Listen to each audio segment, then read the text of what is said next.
Et maintenant, l'actualité de l'Amérique latine. Au Mexique, les ventes de véhicules de marque chinoise ont progressé de près de 30% au premier semestre, malgré les droits de douane instaurés en janvier.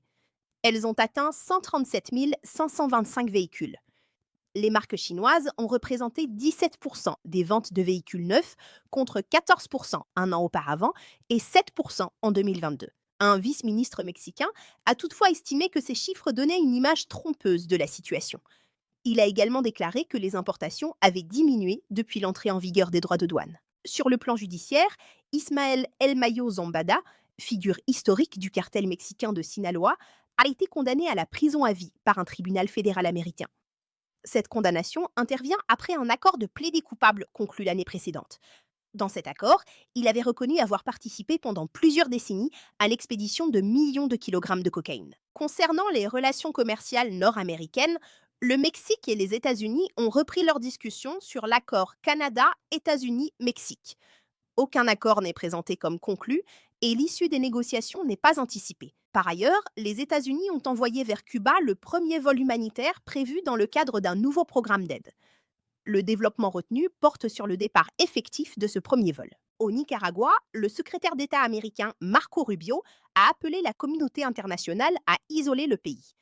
Cette déclaration est intervenue après que le président Daniel Ortega a affirmé que son gouvernement cesserait d'organiser des élections. En Haïti, des responsables américains envisagent de renforcer leur coopération avec l'entreprise de sécurité d'Eric Prince, active dans le pays, selon un conseiller militaire cité par Reuters.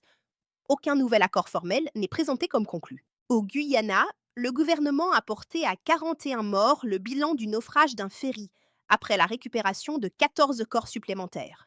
77 personnes ont été secourues. Le navire transportait 179 personnes. Les recherches se poursuivaient avec 16 navires, ainsi que des plongeurs locaux et français. Les causes évoquées par les autorités restent soumises à l'enquête. Au Brésil, de nouveaux droits américains de 25% sur certains produits sont entrés en vigueur. Il est rapporté qu'ils concernent plusieurs milliards de dollars d'exportation. Des exemptions portent notamment sur le bœuf, le café, les terres rares, les produits énergétiques, les avions et certaines pièces aéronautiques. Le gouvernement brésilien a également annoncé son intention de fournir 20 milliards de réels, soit environ 3,7 milliards de dollars, de crédit aux entreprises affectées par ces nouveaux droits. Les résultats futurs de ce dispositif ne sont pas anticipés. Concernant le Nicaragua, le haut-commissaire des Nations Unies aux droits de l'homme, Volker Turk, a condamné la décision annoncée par Daniel Ortega de mettre fin aux élections. Cette condamnation constitue une évolution distincte de l'annonce nicaraguayenne et de la réaction américaine. Sur le plan commercial, les États-Unis poursuivent des négociations distinctes avec le Mexique et le Canada. Le représentant américain au commerce, Jamieson Greer, a déclaré viser des arrangements provisoires avant la fin de l'année. Aucun nouvel accord n'est présenté comme conclu. Au Pérou, un incendie survenu dans une maison familiale à Lima a causé la mort de 10 personnes, dont 5 mineurs, selon la police péruvienne. Les causes de l'incendie ne sont pas présentées comme définitivement établies. Au Brésil, les enquêteurs ont publié leur rapport final sur l'accident du vol Voepas 2283, survenu en août 2024 et ayant causé la mort des 62 personnes à bord. Le CENIPA a identifié 19 facteurs contributifs. Parmi eux figurent l'accumulation de glace, des défaillances du système de dégivrage, des actions de l'équipage, des problèmes de maintenance, ainsi que des insuffisances organisationnelles et réglementaires. Aucun de ces éléments n'est présenté comme la cause unique de l'accident. De son côté, le ministre mexicain de l'économie a déclaré que les nouveaux droits de douane mondiaux annoncés par Washington n'entraîneraient aucun changement pour le Mexique. Cette appréciation demeure attribuée au ministre et aucun effet commercial ultérieur n'est présenté comme déjà observé. Concernant les droits américains visant le Brésil, environ 2000 produits brésiliens seraient exemptés des deux séries de mesures récentes, selon le ministre brésilien du Commerce et de l'Industrie.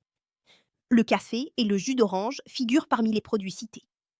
Le périmètre des exemptions demeure attribué au ministre. Les États-Unis et le Mexique ont également annoncé une quatrième série de négociations en septembre sur la révision de l'accord Canada-États-Unis-Mexique.